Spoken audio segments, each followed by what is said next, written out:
مفتی ابو ذر صاحب تشریف فرمائی، خانقاہ اصل میں کن چیزوں کی بنیاد ہوتی ہے؟ وہاں ہوتا کیا ہے؟ کیا جو ویڈیوز میں دکھایا جاتا ہے کہ وہ کسی کو بابا نے ہاتھ لگایا، اس کو کرنٹ لگ گیا، یہ سب چیزیں ہوتی ہیں یا پھر ذکر اور روحانیت کو بیدار کیا جاتا ہے؟ بسم اللہ الرحمن الرحیم۔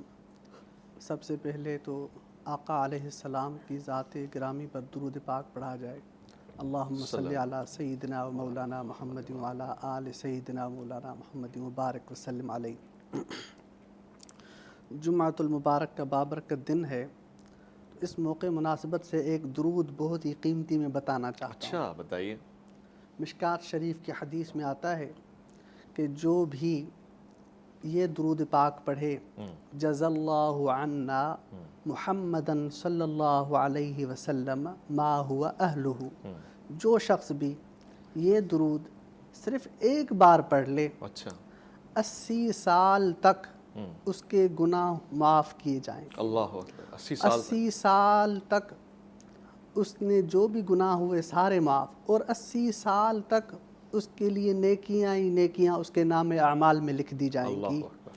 تو بہت ہی کم وقت میں زیادہ نیکیاں کمانے والا یہ درود پاک ہے۔ صحیح۔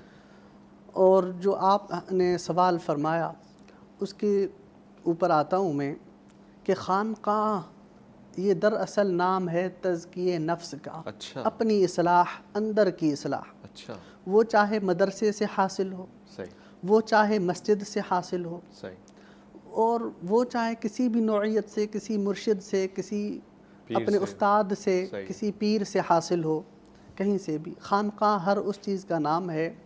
قرآن پاک میں بھی ہے، هو الذی بعث فی الامیین رسولا منہم یتلو علیہم آیاتہ ویزکیہم ویعلمہم الکتاب والحکمہ، کہ علم اور حکمت کی جہاں باتیں ہوں، تزکیہ نفس، علم تو باہر سے ہمیں معلومات دیتا ہے، اندر وہ چیز کیسے اترے صحیح، اس کو کہا جاتا ہے تزکیہ نفس، کہ اپنے اندر کی اصلاح جہاں سے حاصل ہو، یہ وہاں ہوتا ہے۔ اور اس کا طریقہ کار کیا ہوتا ہے؟ اور اس کا طریقہ کار اس کے مختلف ہیں۔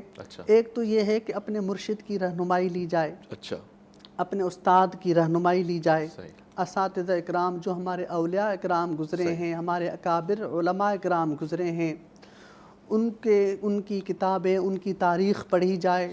حضرت سیدنا غوث اعظم، پیران پیر حضرت عبد القادر شاہ جیلانی، یا اس طرح حضرت جنید بغدادی، اس سے اکابر ہمارے اولیاء بزرگان دین جتنے بھی گزرے ہیں۔ اور آج کل کے جو زمانے میں علماء اکرام کی مجلس جتنی زیادہ ہو، اس محفل میں بیٹھا جائے،